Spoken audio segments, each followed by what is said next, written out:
Most people earn money, but they don't have an idea of how to create value out of that money. A person in the 20s is more or less unstable when it comes to finances, because that is a learning stage for the person to be able to acquire knowledge of the very thing that you are yearning to get. Because if you don't have knowledge about money, you get the money all right, but you wouldn't know how the money was used. Money and mindset goes together. In other words, your character and money. So let's take two people who work in the same organization. They receive the same salary. The mindset is that I want to work and make money, but you must have a character to build the work. And so when you have two people who are receiving the same salary, one with the right mindset will be able to save and build something out of that. But one with the wrong mindset will think that my salary is not enough. I always tell people that you will never have enough. So whatever that you have, you always have to make good use of it. Hello everyone. Welcome to Vessels Club Podcast, a podcast where we discuss real-life issues concerning our faith, purpose, and growth in the everyday world of a youth. I am Deborah Asunyi-Ameche, and I'll be your host for today. Our topic on discussion today is financial literacy among the youth. The main concepts from our survival stage to the stability stage. We want to understand how, as a young individual or as a young person, you're able to build your finances such that you don't have any issues or you are very stable in some years and some time to come. So let's go for a quick commercial break. When we are back, we'll introduce our guest for the day.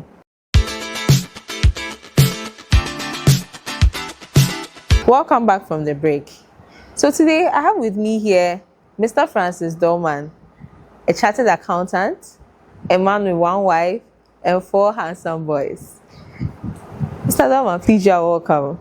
Thank you, Debbie, for having me. Thank you. So, with today's topic about financial literacy, we want to understand the concept behind it. As a youth, as a young person, how we are able to build our finances to that very good stage that we can call ourselves financially independent.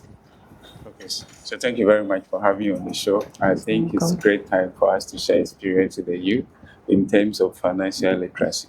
So when we talk about financial literacy, simply put, we are talking about how we understand and manage our money wisely.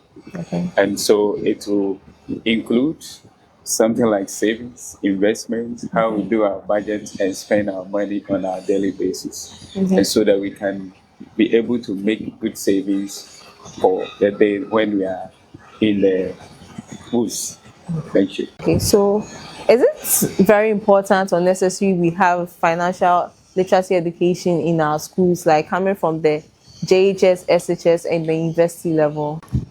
I think that it's of prime importance for us to have such important topic in our education. So if it can be part of our curriculum from the maybe basic school to the university level, that will be of importance, because most people earn money, but they don't have an idea of how to create value out of that money or how to maximize the use of that money.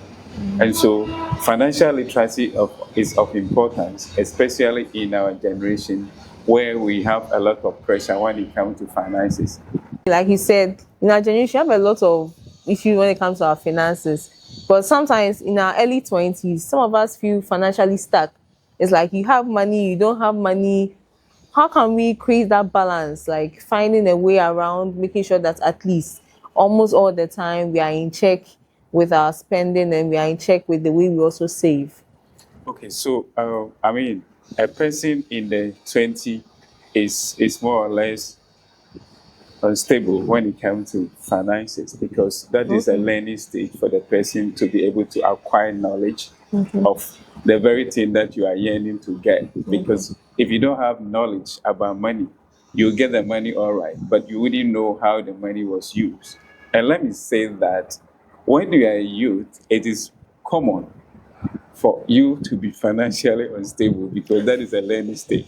So it is not it's something which is not uncommon among the youth who are in their mid-20s. So 20s, you may be at the university, you have been funded by your parents or something of that sort. And so you actually depend on your parents. You've not actually find your feet If you are still in school, it means that you don't even have a job to do. So it's common. But the question is it necessary? I don't think that it is. It's not necessary for you to be financially unstable. And I think that by the time we draw the curtains down, we'll be able to manage our finances so that even whilst we are at the university, we'll still be able to manage our money such a way that we will be stable, even at the university. So, being financially stable, even at the university or in our early 20s, would you say people getting to that position, it's a mindset or it's like an everyday problem that happens?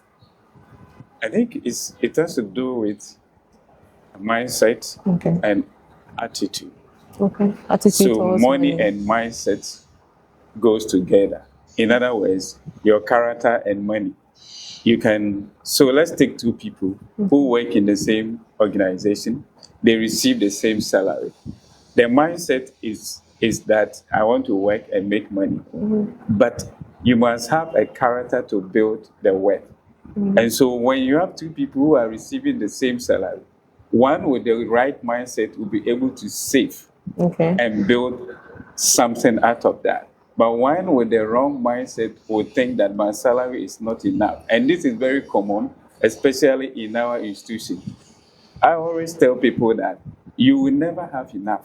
So whatever that you have, you always have to make good use of it. Whatever that we have to make good use of it. You see, there's this rule that they have when it comes to saving, the 50-30-20, the 70-30. Please, what's your take around it? The thumb rule when it comes to saving. So that's somebody theory. Okay.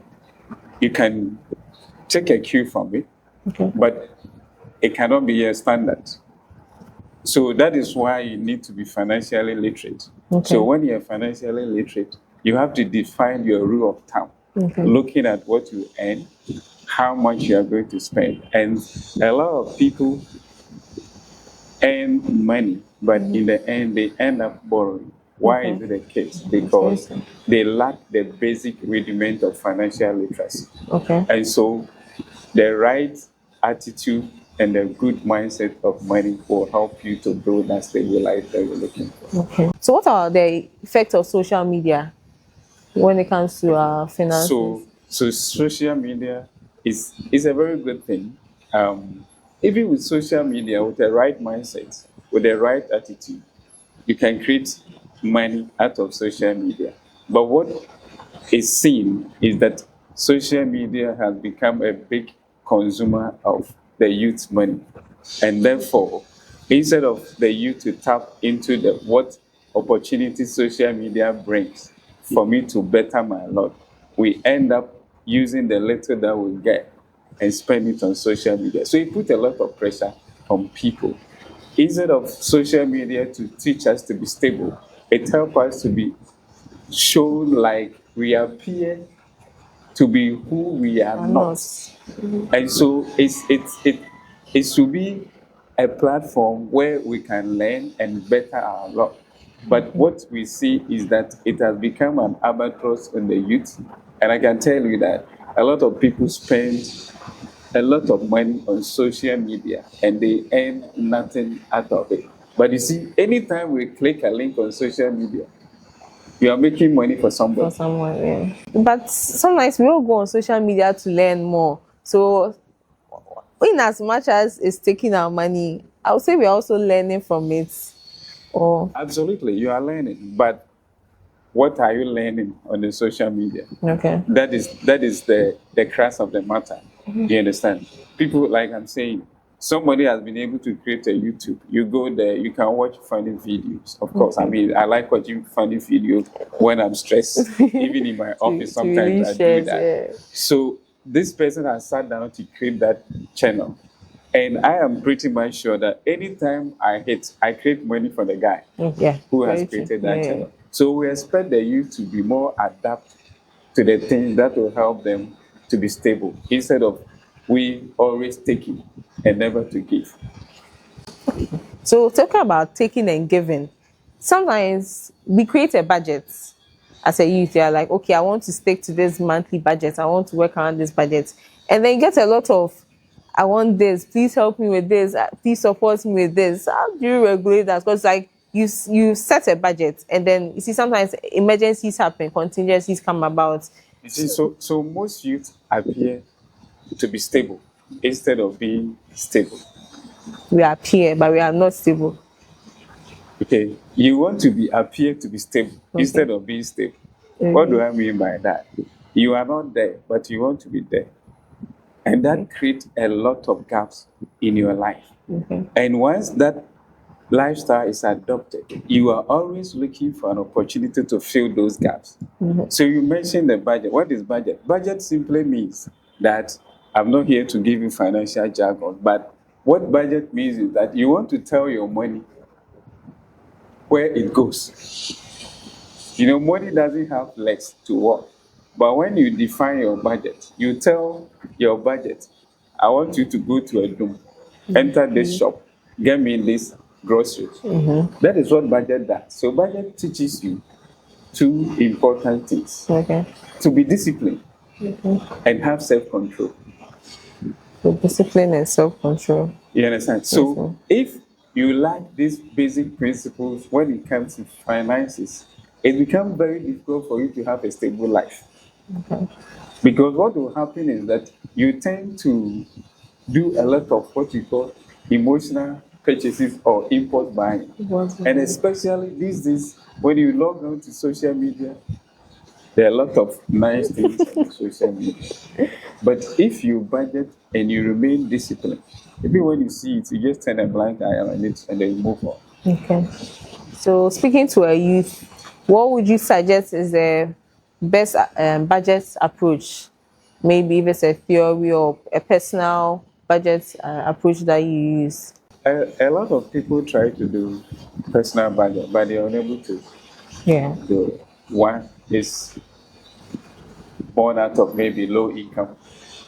Two, because the person is not disciplined, he's unable to stick to his own actions. So you must have a conviction if you're an individual, and there are certain things you have to identify yourself with, and one of them has to be self-discipline when it comes to, I mean, if you can never build wealth if you lack discipline.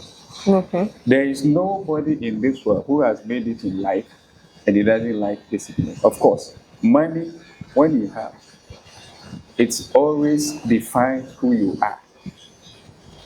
When you have money, it defines who you are. Because there's a saying that if you want to know who a person is, give the person money and power.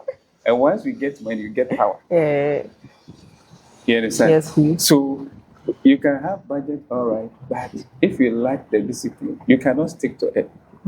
So if we want like a practical approach on how to budget our money as an income earner, what would you suggest? So the basic thing why we need to budget is to control our spending and create a buffer.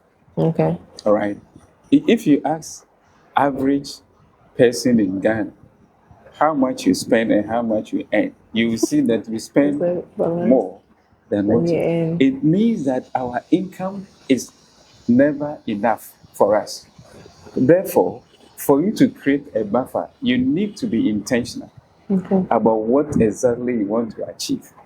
So the first thing to do is that anytime you get money, is to consider your savings first. So when we're learning economics, they told us that, X is equals to I minus E. So savings equals to income minus expenditure. But I always want to put the equation on the reverse.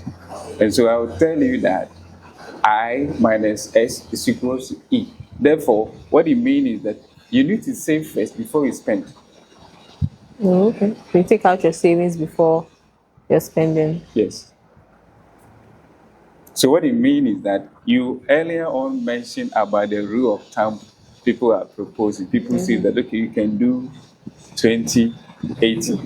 If that is your rule of thumb, it means that when you get 1,000 Ghana cedis, let your rule of thumb come into mind. It means that you only have a disposable income of 800, not 1,000. You understand what I'm saying? Yes. Getting a multiple stream of income and getting one stream of income, what would you say it's good to create that financial stability for you?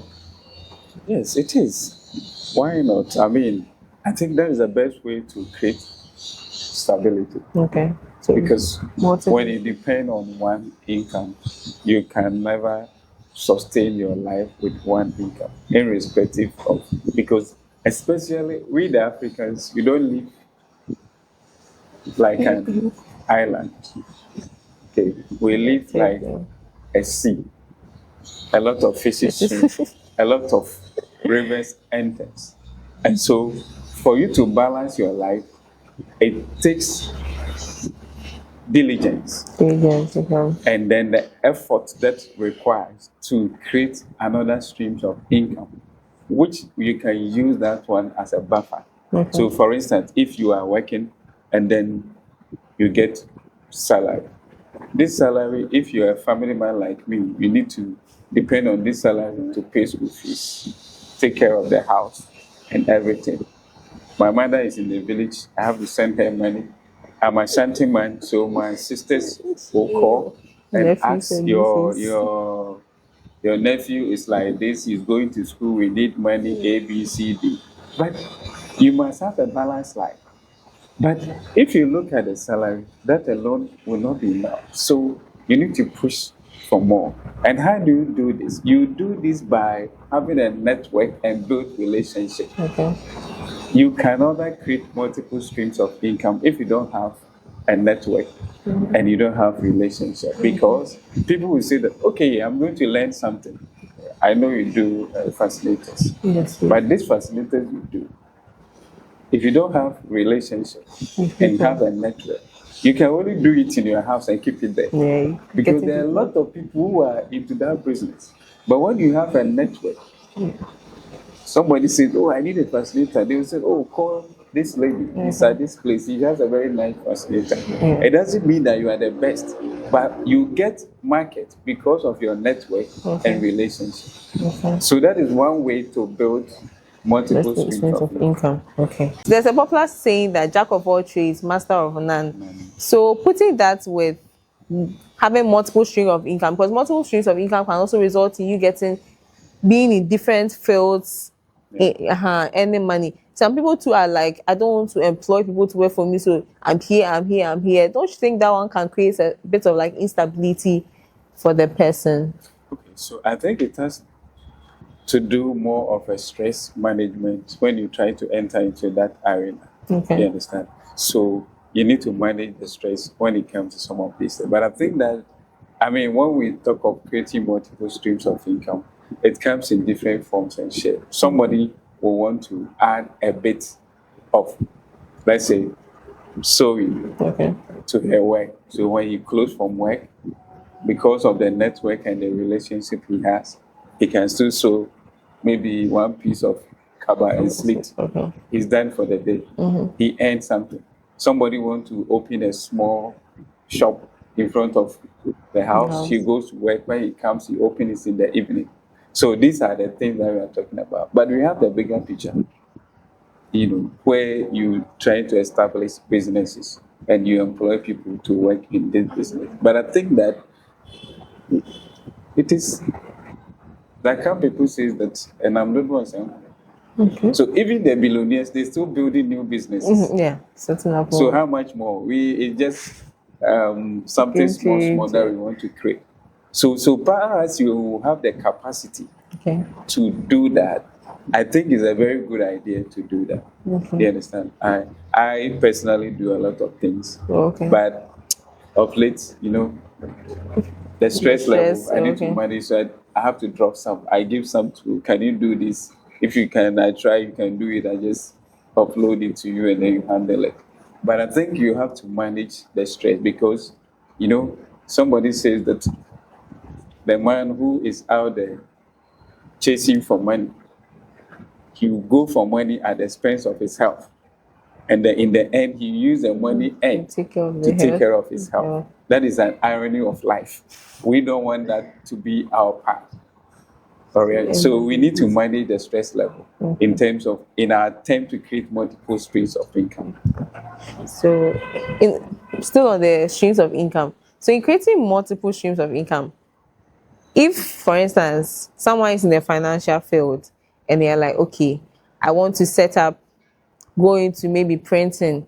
I have a business into sewing. I have a business into block making. Would you say those are like good financial? Is the focus just on making money, or when you are setting up certain different streams of income, you should look at maybe an expertise or an area where you know that you have a strength that in case of any issue you can immediately step in, or it should just be like, oh, I want money, so if I can get money and then start this business, I'm starting here, I'm doing this, I'm doing that.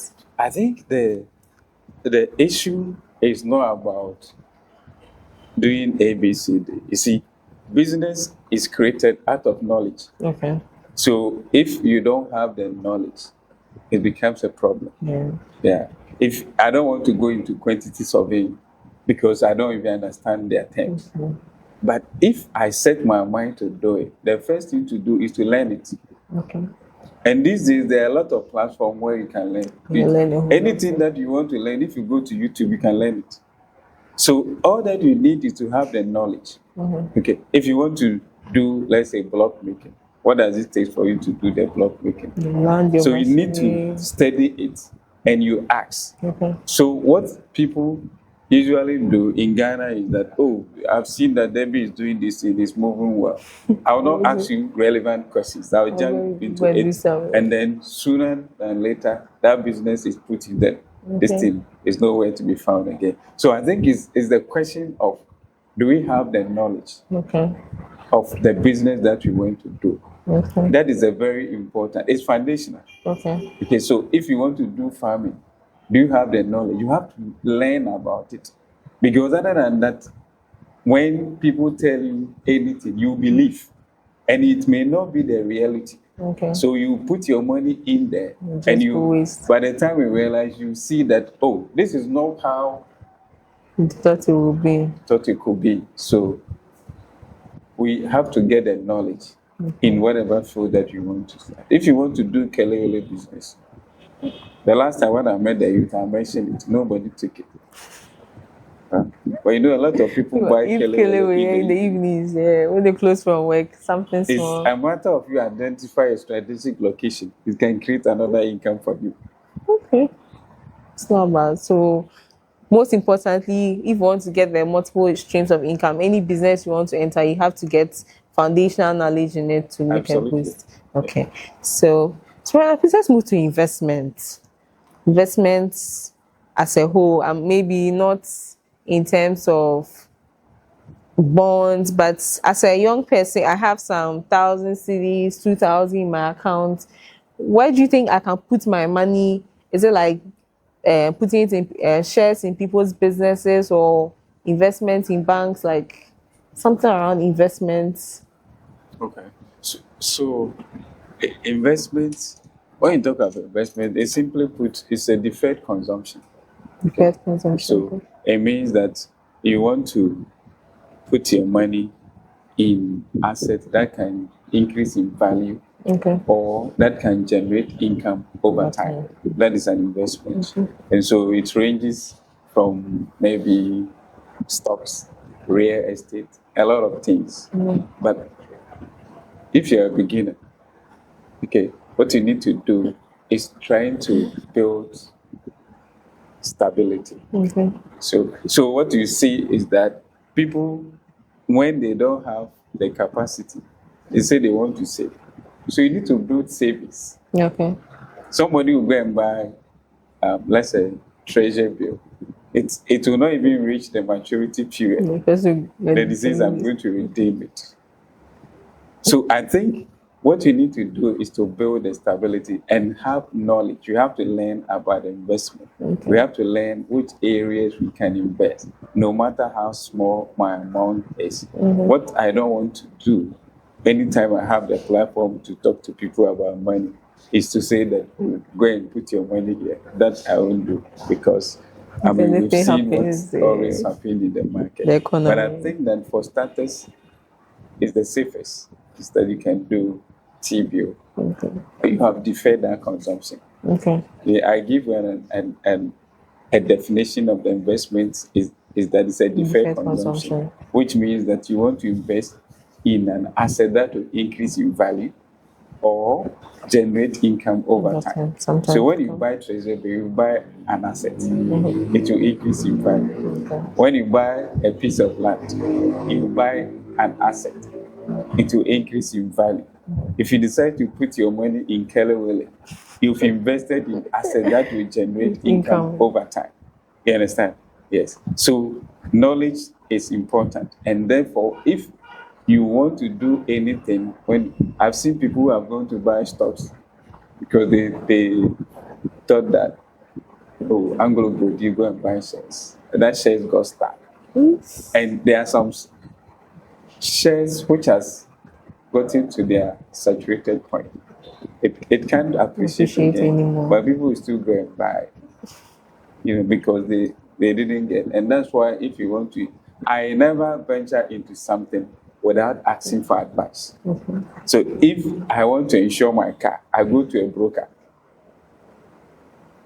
The broker has the right or the responsibility to let me know which policy will be of importance or necessary for my listing. So never venture into investment without seeking for the right advice. Okay. So I realize a lot of issues come up in terms of taking loans. So is it advisable that as a young person coming up, you take a loan? Okay. So I think it depends on the purpose for which you want to take the loan, right? Yeah. Okay. So I took a loan when I was going to the university. Student loan? Absolutely. Okay. You understand? So I don't advise people to take a loan for consumption. You may not be able to pay. Okay. And that will make you always live in the debt. So if you are taking a loan, so for instance, people take a loan to buy a car. But loans to marry too. Okay. It's a decision you have to make. But any decision that you are taking, you have to look at the pros and cons. Yes. People take a loan to buy a car. Okay. It's a good idea because you want to ride. But if you and I, we are peers, I work in a bank, you work in a different place. The bankers, when they buy a car, they will get maybe fuel allowance, maintenance allowance. You may not have. So that person, even if you take a loan, he can get that allowance to offset the loan payment. Yeah. You may not get it. And that puts you in a financial stress. Okay. So loan is good, depending on the purpose for which you want to take. Okay. But like I said, I do not recommend that you take a loan for consumption. But if you take a loan to invest in assets that will grow over time or that will generate income over time, that means that you can use it to repay. So like your fascinator business, if you got in a contract worth $200,000, okay, to supply somebody in Nigeria, but you don't have it. But you can get a loan worth less than $100,000 to do that. Okay. It will be unwise for you to say that because it's a loan, I'm not taking and lose $200,000 worth of contract. You understand? When I talk about the purpose for which you are taking the loan. Yeah. What does financial stability look like? Like if you say this person is financially stable, yeah, how does it look like? Is it that based on the cars the person has, the house the person lives, or you look at the person's spending habits, or maybe you hear the person has investments here and there? So what can help know that at least you see this person, this person is financially stable?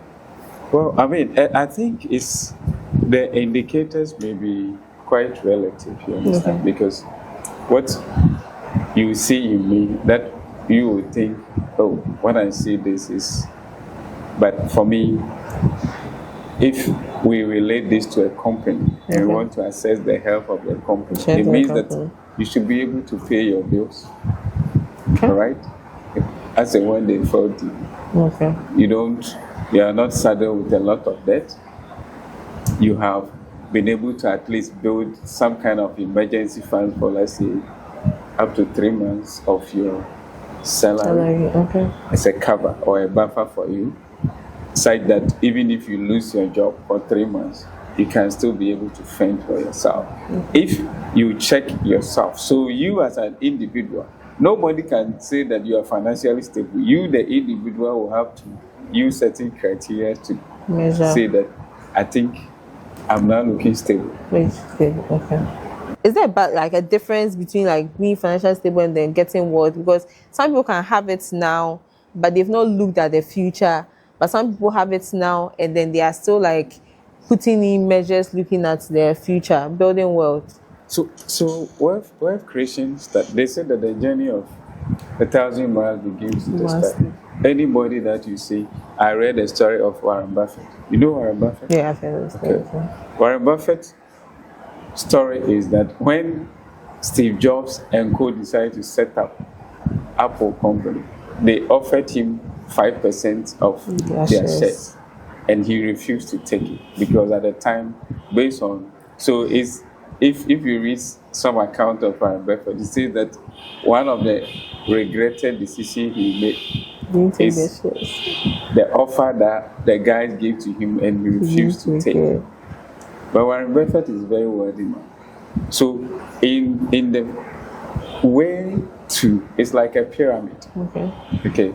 We have a base, we have the middle, as it's the apex. Yes. So the base is big.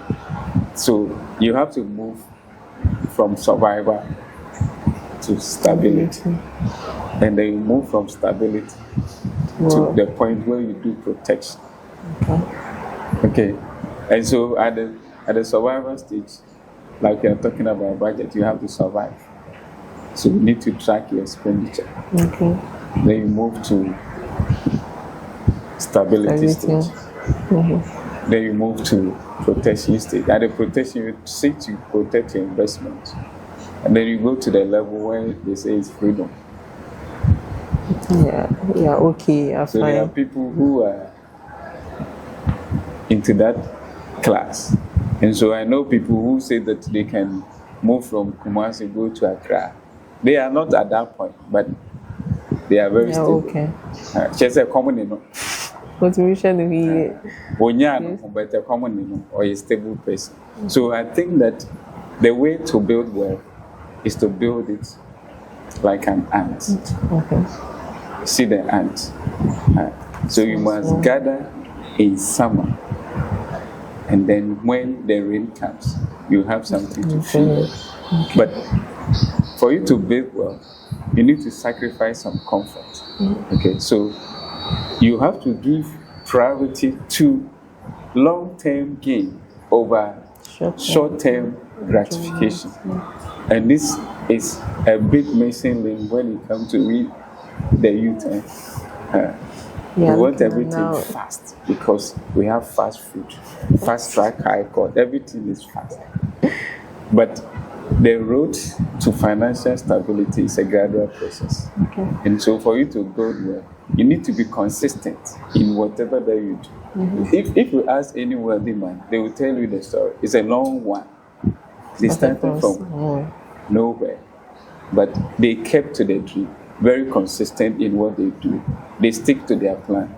And with God on their side, they move gradually and they are where they are. I think that is not far from us. Once we believe in our dream, we stick, be consistent. It's like, I remember when I wanted to do accountants, you know, I did ACC. Yes, please. It's one of the best. So when I was going to do my ACCA, my lecturer at the time told me that he called me to his office and he told me that, see, the accountancy profession is a very, very lucrative profession, but you need to sacrifice some comfort, some relationships, some friends for you to get there. And he was right, because it requires a lot of detail. That means that you know, you can't do that your stuff and still get there, it may be difficult. Okay. I don't know for now, but our We time, still is, even yeah. the books were not available for you to get, but you need to Available, do a but lot very of study. bulky. And then, so I believe that you have to start slow, little by little, but keep your eye on the ball. Stick to your plan, stick to the objective, and then you get there. Okay, so we are about wrapping up.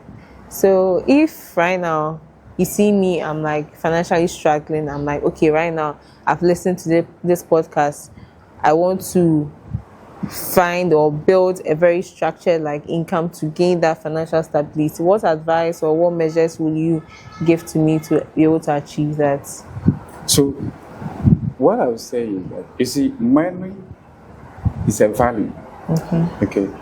Anywhere you see money, there is value. Okay. So money is value addition.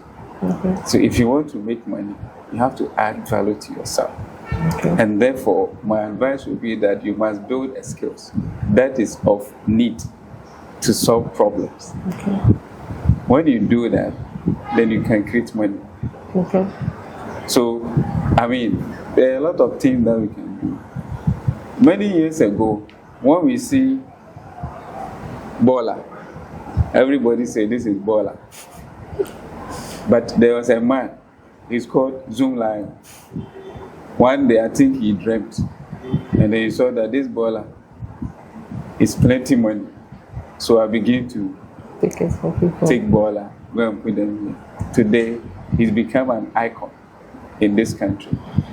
So we must identify societal problem and fix it. And through that, when we create value, we get money. Because anywhere you see money, there's value. You see the Galamsey people? Yeah. It's an example of value. It's so They good. go into the pit. They have seen that there is something there. So they want to go and pick it. So when you want to get money, it requires that create value. So you must have skills that are of need. And you people, you are privileged. There are some people where they are, I call them BBC. They are born before computer. But we are in computer age. So make sure that you learn computing skills. This is one of the biggest growing industry is data analytics. So you can learn data analytics. Very important, the computer skills. I know a guy who is now all over. He go to East Africa. He sits in his office and be doing people's troubleshooting on their machines for them, and he collect money. So we must build on the skills and the knowledge that we have. And then we have to create a niche for whatever that we do. Very essential.